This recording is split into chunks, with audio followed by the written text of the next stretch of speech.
Welcome, everybody, to the latest edition of the Bullpen with Adam the Bull, brought to you by Bet Rivers. You see Zac Jackson, of course. He is at the Combine. Well, he's in his hotel room, actually, at the Combine.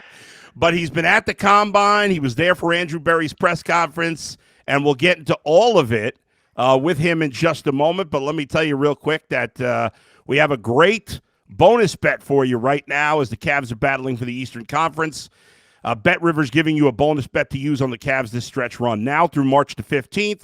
Go to your Bet Rivers app in Ohio. Use the code ATB223 to get a $10 bonus bet. That code again is ATB223. Download the app. Make sure you're taking advantage of this deal. Available only in Ohio.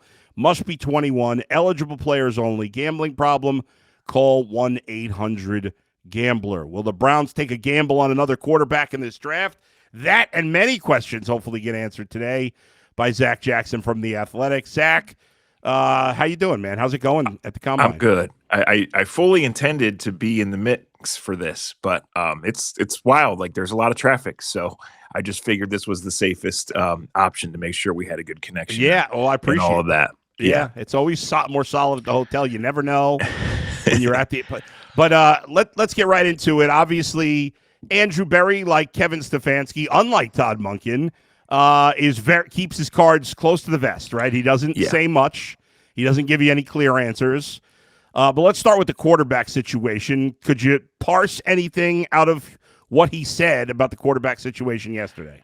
No, and although, Bull, I think in some areas, they feel pretty confident about what their plans are going to be or who's going to be available. Yeah, I truly believe that right now the quarterback plans are fluid, because they're going to have a chance to be in on Malik Willis, but there's no guarantee that he wants them, right? Or that they would ultimately win out, even if he thinks that he does. So it kind of stacks from there. Shedeur Sanders right now is the Browns starting quarterback. And if Shedeur Sanders passes March 9th and 10th as the Browns starting quarterback, then he probably is the Browns starting quarterback unless he gets beaten out elsewhere. But that's when the player movement period begins. It's basically a one free agent class. I mean, the argument for the second best free agent quarterback is between Kirk Cousins and Joe Flacco, combined age 163, right? So it's trade for Mac Jones to be a starter. Seems unlikely. It's pursue Malik Willis. Seems likely. If it's not that, it's maybe trade nothing for Anthony Richardson. Yeah. It's maybe take a shot down the road. But right now, this looks like Shedeur Sanders, and I was not surprised by anything Andrew Berry said in terms of Deshaun's healthy. We're proud of how he's worked. He will be in the mix because he is, and Shedeur needs to develop. And how Shedeur handles April and May, if he is still in that number one spot, or even if he's not, will show the Browns a lot about what they think. But this is a down the road situation. And my overall gut feel, Bull, is that it probably will end up being Shedeur. And it's kind of like he either wins it or we're on to 2027. Right. He gets his chance, and he either sinks or swims, and then you start over. Correct. So you think ultimately they're less likely to go for the wild card in Malik Willis, or even I saw ESPN's Seth Walder wrote an article where he's predicting every team's quarterback, and he had Kyler Murray there with the Browns. You don't think that any of those things are realistic in the end? Yeah, I've never seen Kyler as an option for the Browns. I mean, he's small. It's maybe they do want a mobile quarterback, right? And maybe they think, but I've never seen that as an option. So, yeah, I think this team is mostly pointing towards 27. I think Watson is just a last resort option. He is the reason you're in this spot. Yeah. And if he's healthy and if he has to play and he plays well, okay. But we've talked so much about how well he would have to play to make it even decent for the long-term health of the team, right? Yeah, so right. See, the challenge was out. If you want to parse through words and anything other than a contract matter, Andrew Berry was laying the challenge that if Shedeur comes in and listens to the coaches and has a great offseason in the classroom and in the weight room, then he will be positioned to succeed. And frankly, that's the most direct way out of this. A fifth-round quarterback that costs you nothing, right? Yes. That comes in and gives you something. And if he didn't have a chance last December. He was awful, but he didn't have a chance. So if you can say, hey, veteran guard, 2 really good rookie tackles, some guys come back, upgrades at wide receiver, upgrades at coaching staff, they think. Now you're talking about having a chance, and what he does with it, we'll see. Yeah, it's fair. It's fair to say he was terrible, and it's fair to say it would be hard for anybody not to be terrible in that situation. Correct. And so, yeah, I mean, if they can do all those things, it's funny because, we expect them to do a lot, and there's a lot of upgrades they need to make. And yet there was a good quote you had from Andrew Berry that I retweeted yesterday where he talked about, you'd think I'd have it ready to go. Here it is. He said, this is something you posted. Barry, quote, "We're probably one off season away from being hyper aggressive in this free agency window." So, And sorry to cut you off, but that's basically that's right in front of you on a spreadsheet. This year they're going to have the flexibility to handle some cap to go get a couple of players that they want, but they want to continue to grow the young guys. And then next year they have much more flexibility money-wise. They just don't have a ton of players that are signed. Right. A lot of the cap hits the next 2 years are dead money from the significant ones. Yeah. So you can add, 4 more pretty good to really good rookies to the mix. You can add a couple of guys who come along by playing special teams or on the waiver wire or however they come in. And I do think they'll be looking to make at least one trade with some of those third-day picks. Now you're onto something, and now you can say, hey, we have more specific needs and we're willing to go spend. Whereas this year, the reason I think the two things with Malik Willis. One, I think there's just not that going to be many teams that are a serious suitor. And two, this guy has only played 6 games. Yep. He turns 27 in the spring, but he was a developmental quarterback 4 years ago. He has developed. They might view him as basically a rookie quarterback, but he has done it. He has thrown the deep ball well. He is athletic. He in that regard is much more enticing than Ty Simpson and Garrett Nussmeier, and he's only 3 years older than those guys. Right. So they're looking hey, we didn't get a top 3 pick. We can't get Mendoza. We can't trade up and get a surefire quarterback. Yeah. But maybe here on March 9th, we're drafting a quarterback is I think the way that they look at it. Now he has to want them. You don't just turn in the card and get him. That's right. But Malik Willis is going to get paid, and the Browns are on a short list of teams willing to do it. I really believe that right now. Yeah, I mean, it makes sense if, again, for the public, for us, we haven't seen enough of him to be confident in it, I don't think. But clearly, if the Browns scouting department or whatever, if they've heard from the Packers or, based on if he is developed, then I mean, it could make sense if you buy that, because whether he's 24 or 27, the Browns haven't had a good quarterback, a consistent quarterback for more than 4 years. So, exactly. the debate about, well, you can only have him at a high level for 7 years as opposed to 10 years. Who cares, right? In theory. How about 7 quarters? Right. let's start with 7 quarters of high level quarterback play, because that's what you got from Deshaun Watson for $230 million. It's embarrassing. Right. It's funny when it comes to the cap. There's always been debate. How real is the cap? And the thing is, the Browns have such an advantage over other teams, which is weird because when we think of it, they do it really in basketball and football, which is crazy. Whereas, in baseball, they don't, obviously, because the owner's unwilling. But the one good thing about Jimmy, the only good thing about Jimmy, is he really doesn't care about spending money. He is willing to spend to cover mistakes. And if you're willing to do that, then the cap doesn't hinder you that much. The only time it does is if you can't draft anybody any good, and until this year, they hadn't. And so if you could spend whatever you want, essentially, if you're good at drafting.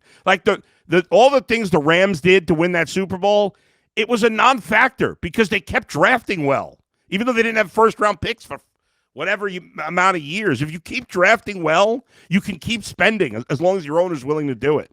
Yeah, if you want to pay the cash up front, you can always kick it down the road. You just have to have guys to do it for, right? Yes. And that's where it comes in. When you hit on a draft pick in the 3rd round and the 4th round, and then he comes up and you extend him, then you can play with his money forever.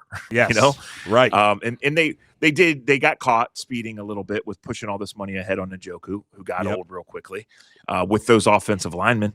So they have needs. And the problem is, guys with the cap rising every year, the best players just don't hit free agency. Teams just extend their own guys, or if there's some circumstance that they don't, they trade them and they move along. And the Browns missed really being in that cycle because of the Watson thing. They missed 3 years of first-round picks, a couple of whom would be up for extensions already, and they just missed on having guys. They invested in their own guys to go all in for 2 years in which they won 8 games. So that part is tough, but they have defensive talent. They're going to have a chance, like I said, to address the glaring needs that they have on offense. And I just think Malik Willis makes sense because you still would have the 6th pick in the draft to get whatever receiver or offensive tackle or trade down you think is best. You still have that 2nd pick to do whatever you want. You still have all your picks. So if you just view him as that and you're willing to pay, as you just mentioned, like Malik Willis in year 1 is not going to make any money. It's just coming down the road that he is. Well, eventually Watson comes off the books. Eventually Njoku and these linemen come off the books, right? So it makes perfect sense. It's just Miami would seem to be the leader. They have Green Bay people there. Do they want him? Would Minnesota want him? Can they make it happen? I mean, these teams have salary cap issues because these teams have more established players than the Browns have had. So not everybody can be in it. Not everybody's going to judge it the right thing. I just think the way it's broken, it's a rare opportunity for the Browns. And I always I laugh at a lot of things they say, but I always laugh at they're like quarterback's the most important position. It's like that does not match your actions. I guess it does match your one all-in action. So if you really believe that and you really are spending every waking hour looking for the quarterback opportunity, then here's this one. What people in Green Bay say is he went there out of necessity. Tennessee had given up on him. They needed a veteran backup, and they just went and got him. They liked him a little bit. Well, he got there, he impressed, they took the training wheels off, and he showed he could be an NFL quarterback. So does he have room to grow? Is he a perfect player? Is it even fair to compare him at all to Lamar Jackson when you look at how Monken ran an offense? No. But this is a guy with a little bit of production and a lot of upside, and he seems a way more tantalizing prospect than either of the 2 realistic guys in this draft. So it just makes a ton of sense. And you said this on UCSS, so I just want to reiterate it here. You believe he's a way more tantalizing prospect than Shedeur Sanders also. Yeah, he's much more talented. So, Shedeur is an accurate thrower when he has time, and Shedeur can make throws, but he does not have the athleticism or the deep ball ability that Malik Willis has, I don't think. I think it's 15 of 19 Malik Willis was in 2 years on passes, 15 more yards down the field. Right? We've seen the Browns throw 4-yard passes for 25 years. Pretty much. Yeah. By the way, the salary, it's crazy with the salary cap. From when the salary cap started in 1994, 20 years later in 2014, 20 years later, it only went up $100 million. The cap since 2023 is now, till 2026, 3 years, has gone up $95 million. So it saves teams when they screw up to some degree with the way the cap's been jumping since COVID. It's been crazy. Yeah, I mean, it provides you the luxury, right? Yeah. Like the Browns are going to create 40 to 50 million in cap room, even with all the dead money that they have. And I consider Watson's 40 million dead money. It's not technical. It doesn't go in that category when you go on the website, but there's never been deader money in the history. Yeah, no doubt about it. Andrew Berry admitted that JOK is a long shot at this point. He put the Instagram post after Mary Kay had that story. We're never going to see him play again, right? Do you think? Yeah, highly unlikely. Yeah. So, he is really a guy that they love and respect in the organization. Sure. Everybody's sick over it. They want him to be around, even if he's not playing. They want him. They encourage him to do what he's done, which is go get all these opinions and try. Yeah. But I think it's long been resigned to it being a long shot. So it is news, and it does matter. Yeah. Because Devin Bush is your most high profile free agent in terms of money from other teams. But I don't think that realistically for a year, Bull, that he's been in the plans. Andrew Berry did talk about Luke Whippler and DeJuan Jones and the fact that they're progressing nicely. Do you think, how much can you rely on either of those guys? I think, Well, I think 0 with DeJuan, which is a problem, but he plays a premium position. I think the Whippler thing was important because he got hurt in the last game and it looked significant. And then obviously the coach gets fired the next day. There's no follow-up. How is he? But he is a guy that can be your starting center for one more year, or at least can, feel like it's going to be on the team. It's going to be in the room. I mean, there's a huge leadership void leaving that room, not just, the money and all of that. So, if you can draft a center in the 3rd or 4th round and that becomes your guy going forward, that's great. But like even the Bears last year, and that's the example that Andrew Berry used, they didn't yeah. start playing their second round right tackle until November. So it doesn't happen right away. And it's never just these are our 5, right? Like it was laughable last year that they said DeJuan Jones is our left tackle, and here we go. Because the only backup was Cornelius Lucas, who's getting cut to save money. Right. So you have to have guys that are ready. And I don't know that that's Zinter. I don't know that DeJuan will ever play 17 games or even 12 games. But the thing is, like, DeJuan has played well when he's played, not at left tackle last year, but over his first 2 seasons, like he played pretty well. So, you go find a left tackle, whether it's in the top of free agency, unlikely, or drafting a guy, bring him along. Like you're going to need those guys at some point. And if DeJuan can stay healthy, he can have a career and make a lot, but he just hasn't. I mean, when all 3 years of your career have landed on IR, then people are just going to think that you're going to be hurt forever. Yeah. And that's a reasonable expectation at this point, especially with his body type. All right, Zach, what about in terms of, we've talked a lot about the Browns. We haven't talked about the combine at all, and what you've seen, anything of note that you've heard or seen so far? Yeah, yesterday was just the first day, Bull. So, you see the players here. This morning, the Ohio State linebackers were on the podium and doing their stuff. The next group is getting here today. The quarterbacks and receivers are just getting here. We'll hear from them Friday. They're on the field Saturday. So the first on-field workout isn't until tomorrow.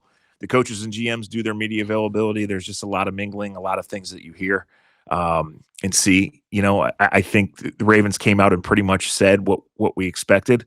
Like if Tyler Linderbaum gets out of their building, it's because he wanted so much money. And I don't think the Browns are in position to do that. Rasheed Walker in Green Bay is a serviceable left tackle. And because he's hitting the market as clearly the number 1 option, he's going to get paid. But that's not the guy that's going to be a Pro Bowl left tackle and solve all your problems, right? So that's just, it's what really goes on here is GM to GM, GM to personnel director, agent to GM of setting the foundation for these moves that are going to be finalized in a couple of weeks. And then really it's what's, we'll all be watching on NFL Network this weekend, but what's really most important is the medical stuff. Nussmeier and Simpson both had injury issues last year. If they get cleared and they have good momentum, then they're going to make themselves a lot of money. If there's an injury issue and you're already concerned about the player, you're not getting picked in the first round. You're not getting picked in the top 40. So that's the stuff that's most important. Drew Aller's going to throw. He's hopefully, he's going to get a clean bill of health, and we'll see. I mean, I don't think that that's a guy that's going to go in the top 100, but there's enough untapped potential there that someone's going to take a chance on him. And a quarterback, especially, every single one of them matters, right? Where the second free agent lands, where the 6th free agent lands, 62 quarterbacks started games last year, Bull. The Browns have had 12 starters in 3 years. I mean, there is some crossover on those guys, but it's not just, okay, we got our guy, go. Like, if you're going to be a playoff team, like, you better have 8 offensive linemen and at least 2 quarterbacks ready to play. Completely fair. That's almost 2 quarterbacks per team. Yeah. Last year.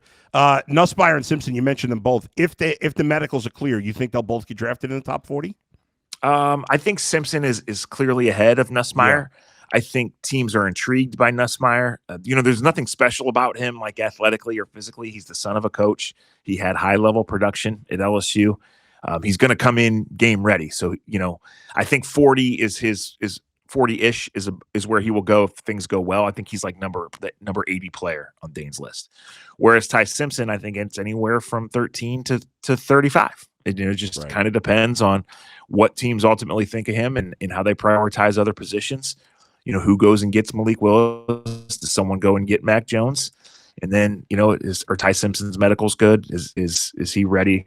And just as a 1-year starter, there's not a long track record there. So, I think the Rams, who could redshirt him for a year, make a lot of sense. I think the Steelers, if they wanted to redshirt him for a year, I just don't. Bull, if the Steelers go back to Aaron Rodgers, I'm just not going to understand it. Yeah. Like, what's the point? Go after Malik Willis or just play a young guy. Yeah. So we'll see. We'll see what happens. This stuff, it was 2 weeks from the Super Bowl to the Combine, and it's less than 2 weeks till it starts. So once these planes start landing, it's a lot easier. But if I was the Steelers, I would not be going back to Aaron Rodgers' plan. There's just no way. Will the Bengals get one of the big 3 Ohio State defensive players? I think they will. Okay. I hope so. Yeah, I think they will, but we'll see. I don't think anybody knows what picks 2 through 5 are going to be. There's a good edge rush group. These tackles, there's a lot to like, and there's wide receivers. And so there's no clear-cut answer. I think, Arvel Reese, who's going by Vel Reese now. If you know where to play him, then he's like maybe the best prospect, and he's the number 2 or 3 pick. If you have hesitation on, is he an off-ball linebacker? Does he fit our scheme? Then he could start to drop. So be interesting to see how that goes. Zach, great stuff as always. Enjoy the rest of the time in Indianapolis. Hopefully keep Jason Lloyd from making a fool of himself out there, and we'll talk to you again soon. All right, talk to you next week, Bull. Thanks, Zach. Zac Jackson of The Athletic. Great to chat with him as always. Thanks, everybody, for joining me here in the bullpen today. Thanks for listening. Thanks for watching. If you haven't done so already, please hit the subscribe button. Thanks to Levi and Ernie for producing today. I'll be back tomorrow. Dustin will rejoin me back from the cruise Thursday, 9 a.m. Eastern live. Where else but right here in the bullpen with Adam the Bull, brought to you by Bet Rivers. See you, everybody.